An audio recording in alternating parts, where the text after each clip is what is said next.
नमस्कार दोस्तों, मेरे यूट्यूब चैनल टीवीएस कॉमेडी में आप सभी का बहुत बहुत स्वागत है। दोस्तों, अक्सर हमारी कुंडली में या हस्तरेखाओं में दोष पाए जाते हैं। जो आप ये नाम देख रहे हैं, पितृदोष, ग्रहण दोष, चांडाल दोष, पिशाच दोष, कालसर्प दोष। तो अक्सर जब दोष वाली बात आती है तो एक आम व्यक्ति बहुत ही भ्रमित रहता है। जानकारी के अभाव में उसे कुछ सोचता नहीं है।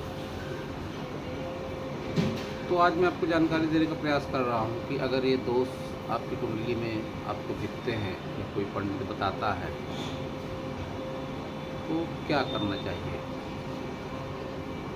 इन दोषों का निवारण किए बगैर जीवन संतुलित नहीं होता है, यह बात तो 16 आने सच है।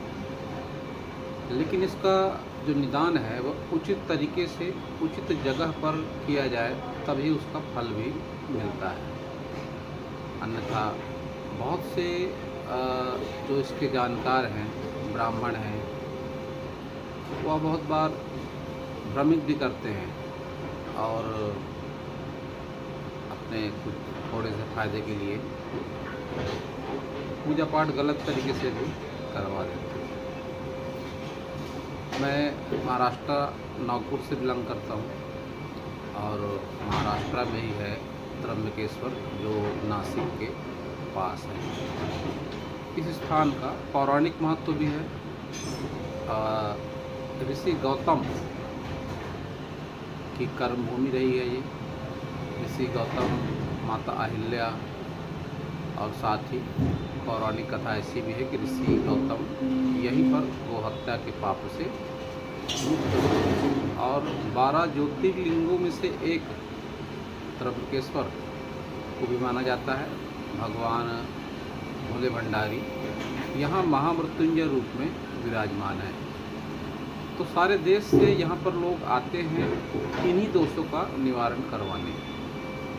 और इसकी एक 3 दिवसीय पूजा होती है वहाँ पर,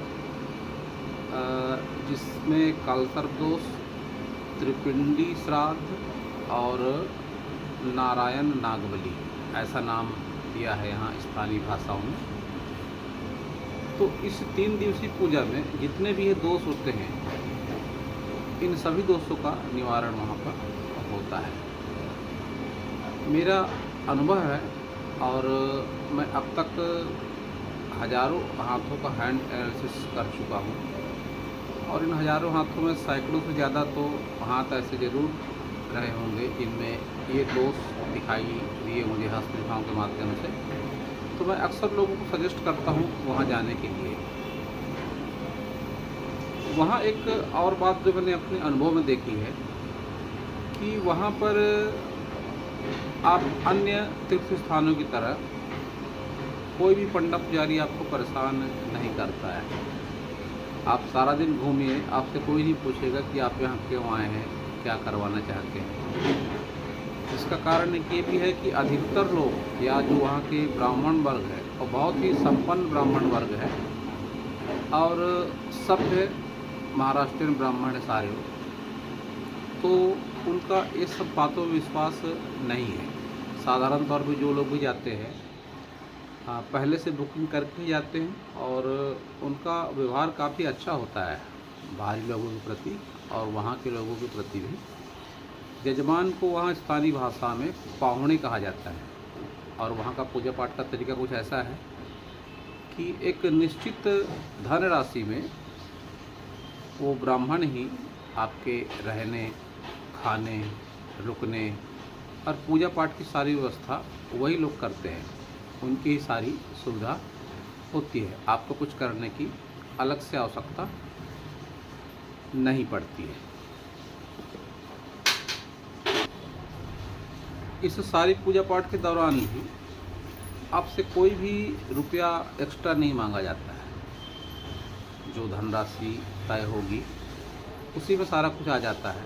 दान, पूजा पाठ की सामग्री या वस्त्र वगैरह, अधिकतर तो वहाँ यही सिस्टम चलता है। तो अगर आपके भी कुंडली में या हस्तरेखाओं में इस तरह का कोई दोष है तो आप प्रयास करें वहीं पर जाने का, महाराष्ट्र त्र्यंबकेश्वर।